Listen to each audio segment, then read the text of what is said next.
Dear radio amateurs, greetings from Montreal, Canada. This is Victor Alpha 2, Alpha Kilo Golf, Tango Alpha 1, Uniform Hotel, Charler Ackinger. Today I'm with you in this video about a little repairs and restorations project I have done this year, which involved this VHF handheld radio, which is an Icom IC-2AT. And in this video I'll talk about the historical background of this radio and why I particularly like it, and then I'll give some info about what kind of repairs I have performed and what I added to it in terms of modern technology, because I put a lithium-ion battery block in it. Also I added a CTCSS tone circuit so it could be used with repeaters. It was a nice project, and I think the end result is quite satisfying, because it's a nice example in terms of engineering knowledge. It's a nice example of its period, and it's now a fully usable amateur radio transceiver. Although of course it doesn't have all the bells and whistles of modern ham radio transceivers, but still I like it and I enjoy, from time to time use it locally. So let's talk about the historical background of the radio first. So first of all, I should tell you something. As I said, I particularly like this radio. Why? Because 28 years ago, this one had been the first amateur radio transceiver I ever held, and I ever used. It was during an activity of our search and rescue organization, and I'm saluting him from here, sending my best wishes. Tango Alpha 2 Delta Juliet Erhan Erbaş. That was his radio, the European version of this. And because I had shown interest, he kindly explained to me what it was, how it was used, and he also explained me what ham radio was. So I guess that was the day where I catched the sickness. I caught the ham radio virus, of which I'm still sick today. So I have a very positive memory of this radio. Looking from a historical perspective, Icom first released those radios in 1979. And by the way, you have different versions of it. This is an IC2. IC2s are for VHF amateur radio band. You have IC3, which is for 220 megahertz ham radio band. And you have IC4, which is the UHF ham radio version of this one. But you also, for instance, have marine versions with different controls and so on. In total, from the end of 70s, so from let's say 1979 to almost the end of 1980s, half a million of this series was sold around the world. So it was a very popular radio. And you also have A version for North America. So AT is the version with the DTMF tone circuit inside, with this DTMF keyboard, of course. When you go to Europe, you have the IC2E version, and that one doesn't have a DTMF, but it has a pot here with a switch. If you push it, you'll release a 1750 hertz tone for a tone they have in Europe for repeaters. You also have IC2N version. I guess that's for Nippon, for Japan. So as I said, it was a very popular radio, and that was worldwide. So what's special with this one? When it came in 1979, it was quite a bit of novelty, because it has a synthesizer. This is PLL control. Until that time, most handheld radios, as well as mobiles by the way, for VHF, UHF were crystal controlled. So basically, you could have only as many frequencies as the physical space where you will put the crystals inside the radio. And usually you have maybe 2, 12 or 16 channels, like point frequencies in a radio. And for each channel you will have to put a crystal with the frequency you need to use. One crystal per simplex frequency and 2 crystals if it's a repeater frequency for transmission and reception. So you can imagine how restrictive that was. But when the PLL, synthesizer controlled radios came, of course that gave a very large span of frequencies you could obtain thanks to the synthesizer, and it completely removed the need to have that many crystals in the radios. So this, as I said, was a bit of novelty. It came with synthesizer, but it wasn't the first synthesizer radio, so handheld radio. Before that one, for instance, Yaesu had released its first PLL controlled handheld radio. There was Henry radio, which today we mostly know with big amplifiers, but at that time Henry had a transceiver brand, a radio brand, which was Tempo. For instance, Tempo S1, which, by the way, quite similar to this one in terms of the user interface, came before the Icom IC-2 series. These were also synthesized radios too. But Icom, in my opinion, managed to produce a transceiver which was smaller in terms of form factor and more elegant. And please don't laugh, because if you compare it to its predecessors, like you will see this is a quite really small and elegant radio. And also I think it became very popular because it came with a wide range of accessories which other brands did not release. Also it came with things that are practical, like battery packs you can separate from the radio, and you can change with different types or different capacity battery packs or accessories like DC adapters and so on, which other brands did not have. So the radio became very popular, and my observation is the variant you mostly find in North America is this one, the 2AT, which had the DTMF, as I said, and that's not a big surprise. North America is very big. We have vast spaces, rural spaces, and if you think that there were no mobile telephone network or anything like this in those years, you can imagine how practical is at certain times, maybe life-saving, to have a radio from which you can dial a phone number, if you can hit a repeater, and actually phone people via the phone patch linked to that repeater and the phone line, and reach out to people, including emergency services and whatnot. So I'm not surprised that this is still the version you find in most Hamfest and so on.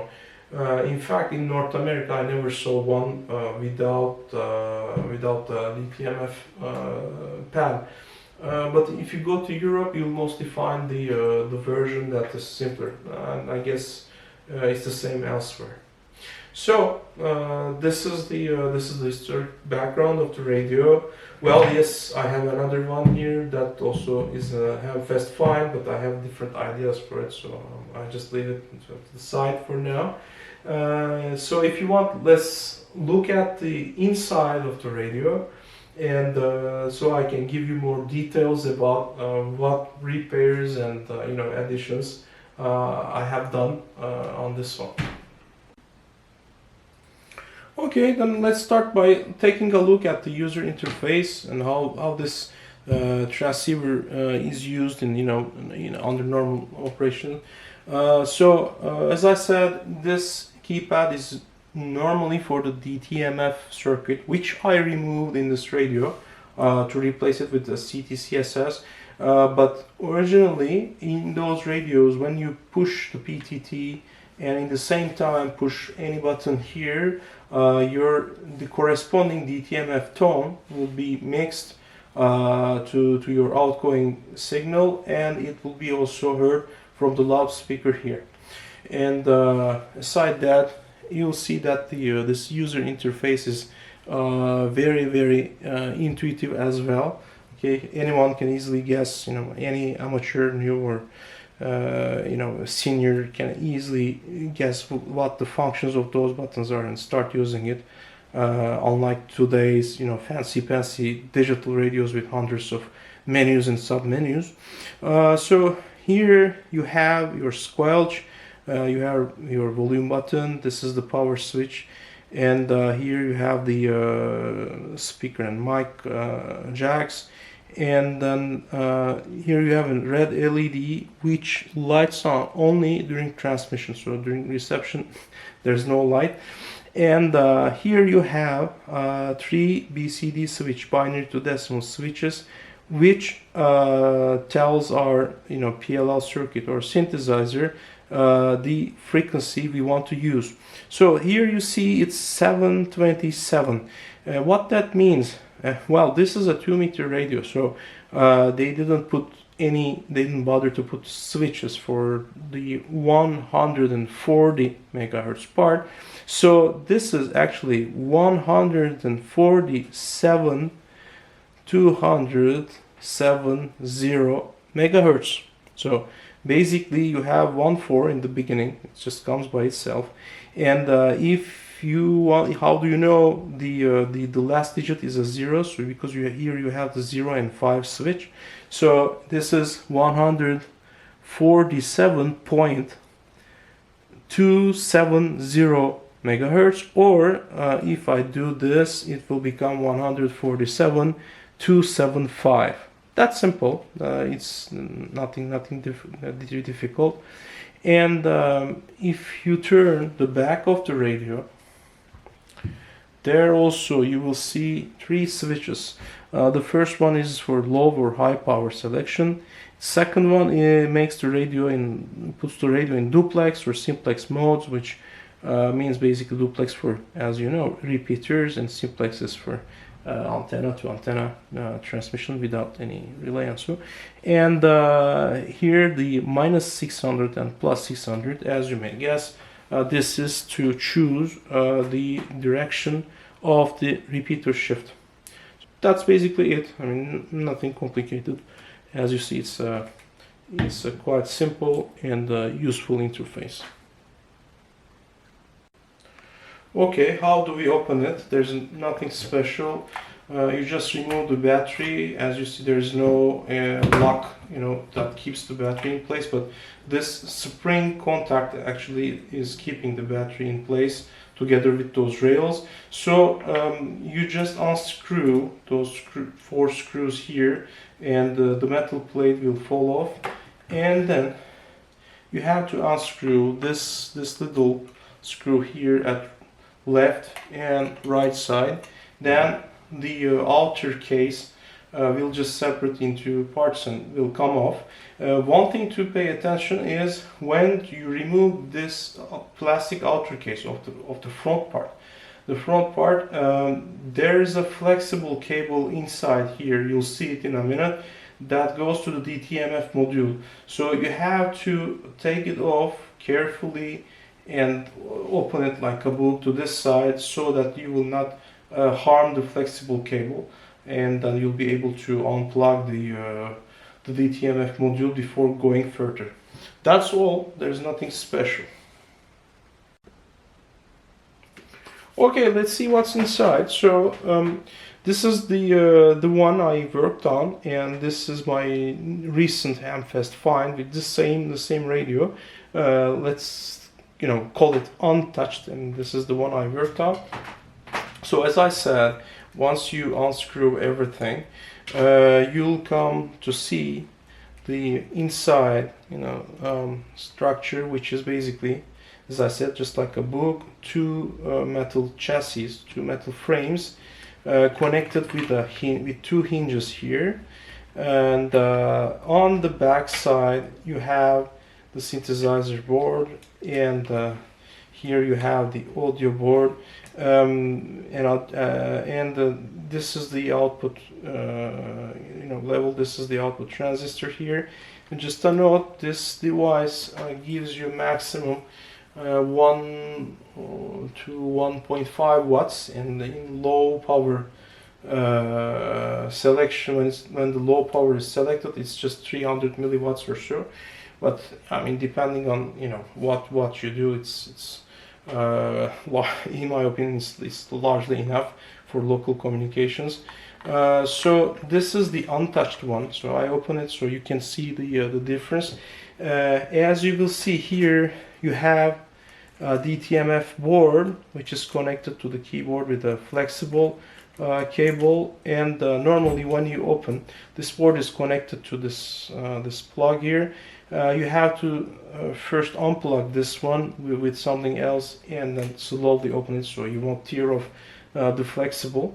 On this one, of course the DTMF tone board is no more there. There's a filter and an op-amp for the CTCSS board I have built, and the keypad is now used to control the CTCSS board.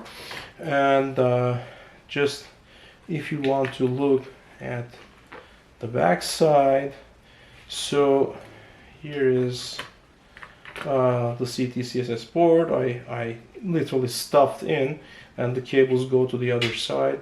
Normally you don't have something like this on this side of the radio circuit. So what was going bad with this radio? So when I first brought it home, it was like it was almost deaf. It could transmit on the correct frequency, but when you transmit back something to it, it wasn't receiving anything, or so you will think, because there was no audio coming. Thanks God, I was doing all those trials at late night. Well, those who have kids know what I mean. You can only have time to work on your hobbies at very old hours. So the room was very silent, and I suspected something. I put my ear on the loudspeaker and then transmitted with another radio, and I heard a very, very faint hiss that came, and that went off. So there was some sort of click or hissing sound that came and went off when the radio received something. So at first I was suspecting the squelch circuit, but then I understood that the squelch was actually functioning well, but there was no audio. So I started to play with the volume knob with this potentiometer here. With the original is this one. Okay, so while playing with it, I came to understand that when it was turned to its full open extremity, full open side, and when you push a bit, you put pressure a bit on the potentiometer, the audio was coming. Well, it was literally screaming, but it was coming. So I opened inside, I checked, and I understood that the phenolic base of the pot here was broken. Probably somebody dropped the radio on this knob, and that broke the base of the potentiometer. So what I did is, you see here the original structure. So I didn't want to remove the top of the case, and I'll tell you why. It's super difficult. Here you have the BCD switches that control the synthesizer. They are connected to the synthesizer with a flexible cable. So actually unsoldering the wires going there is not a problem. You can just take a picture and then resolder them appropriately when you finish. But trying to unsolder the flexible. Here it goes like this, pass to the other side, and resoldering. It's a bit of a risk. You can always, melt down things, tear off the flexible cable. I didn't want to do that. So what I did, I took what they call a jigsaw in English, and so I cut the shaft of the potentiometer.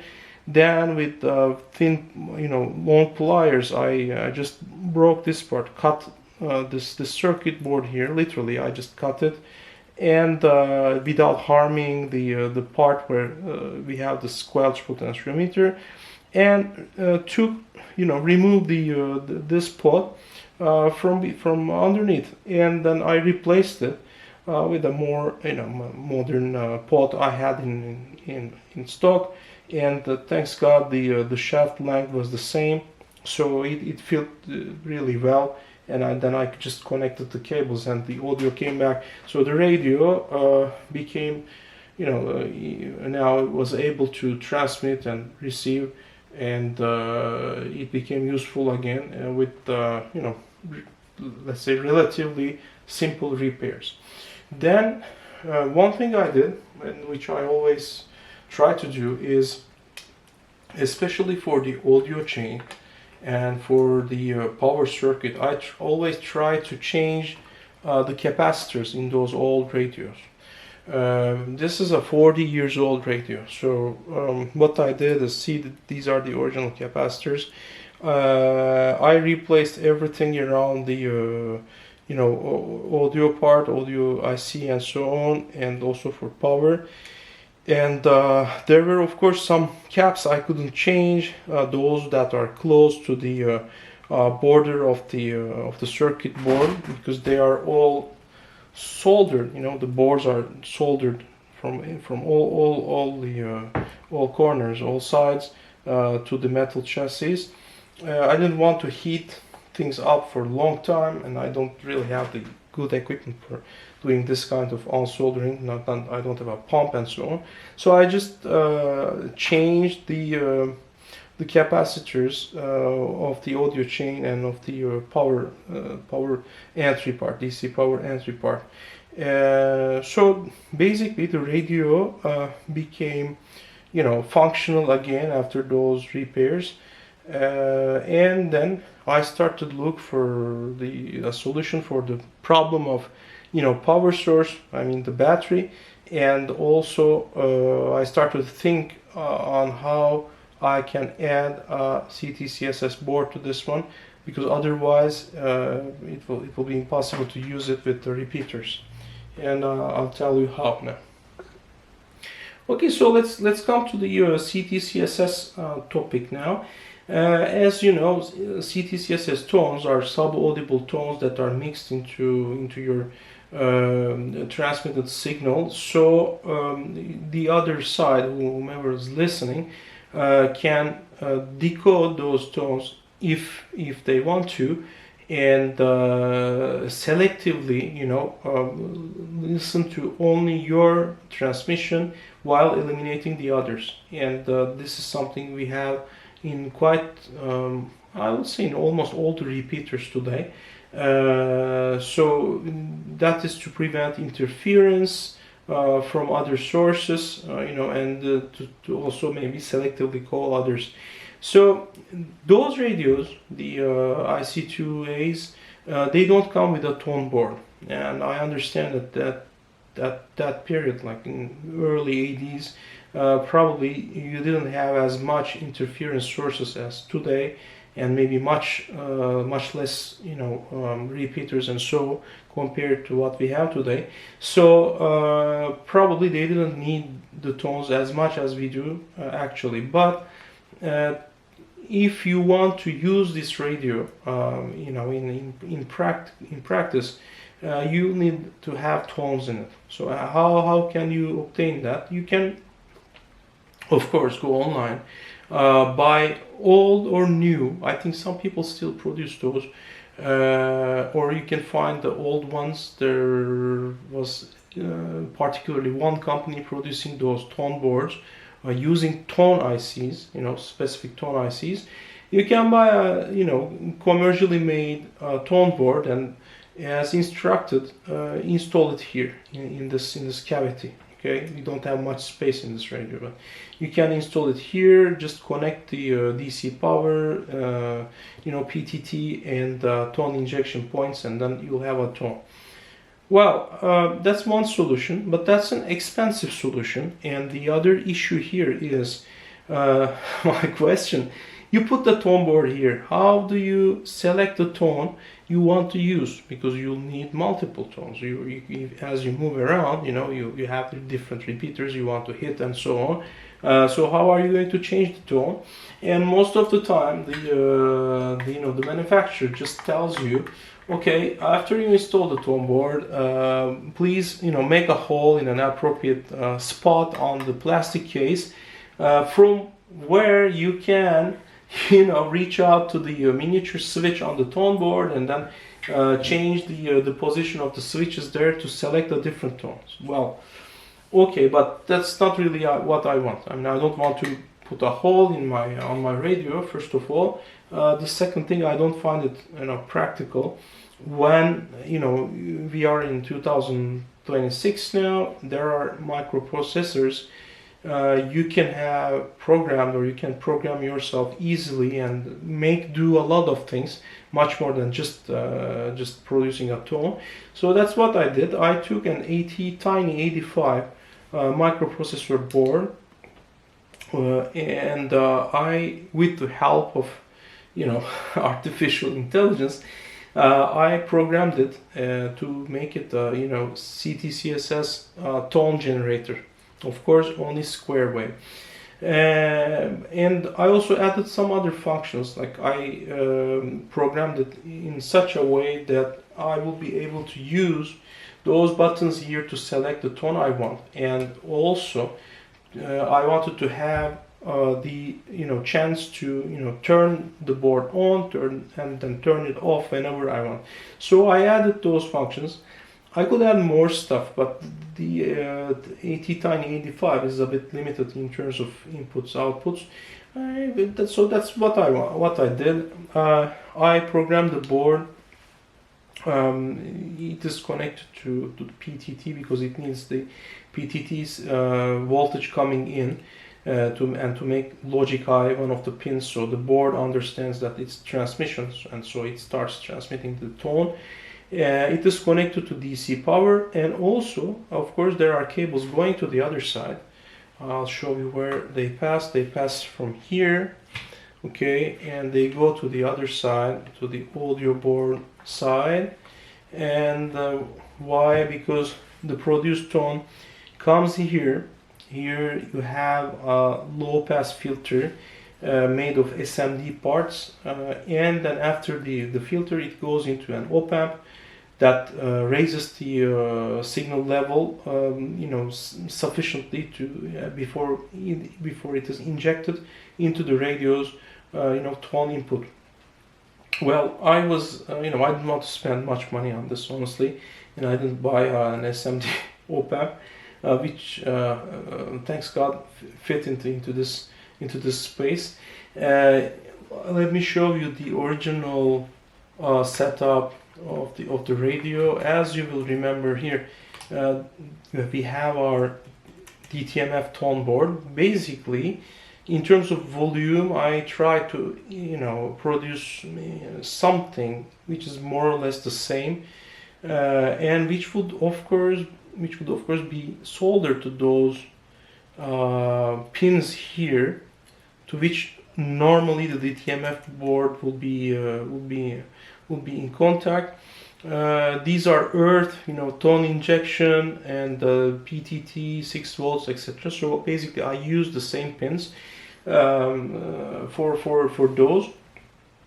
And there's also, of course, those cables coming to the keyboard, and you see that the flexible is cut from here. I kept the DTMF board as a spare part somewhere, and I connected the buttons. I'm using only the buttons number 1 and 2. I connected them to the microprocessor on the other side, And one other addition is, see, here we have an LED, a very small SMD LED, which we don't have here.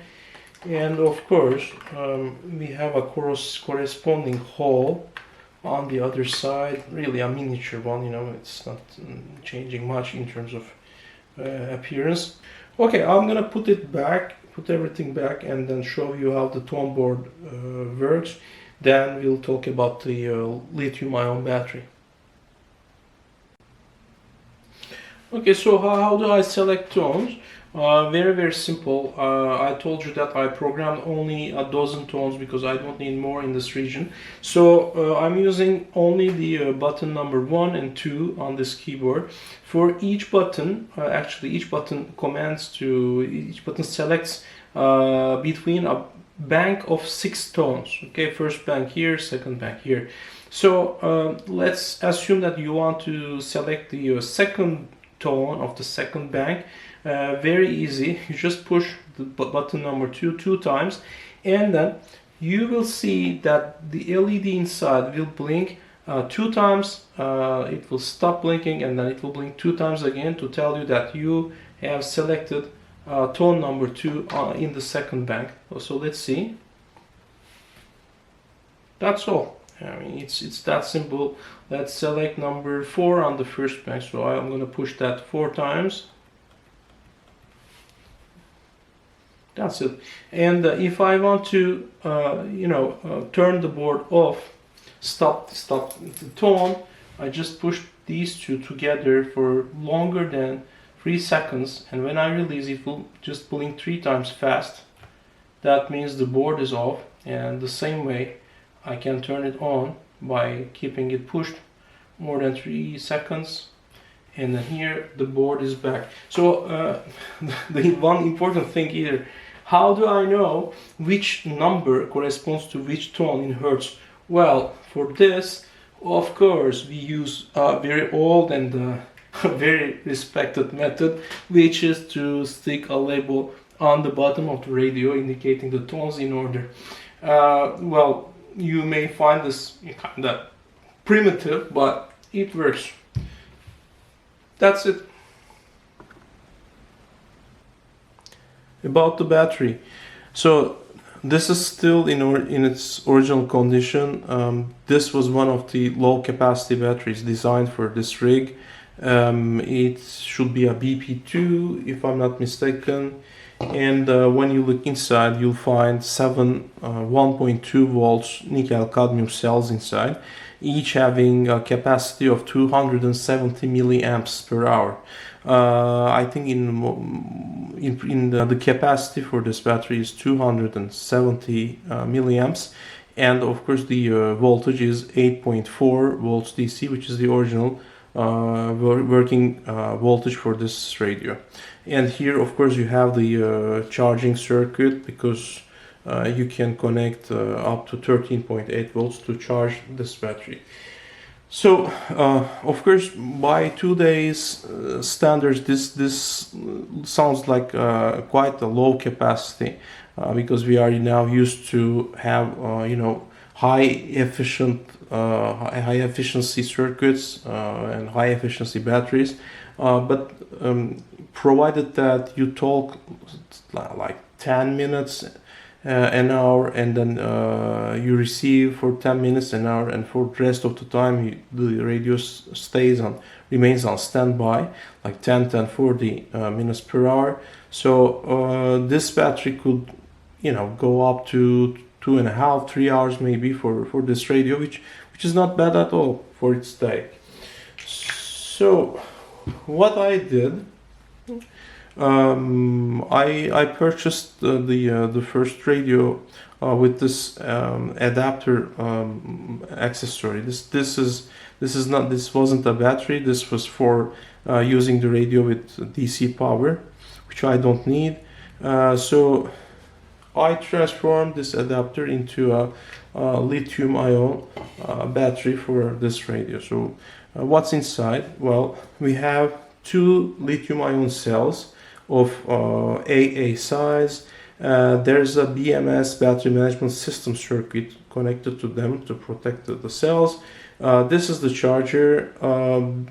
This PCB here is actually to connect the charger components, and here you find the USB-C socket, and behind there's a little PCB that holds two 5mm LEDs, which you see here. So let me just show you what these elements are. So first of all, well, the batteries, I usually get those from an Amazon return store, etc. nearby. You can find these inside toys, inside cordless phones, etc.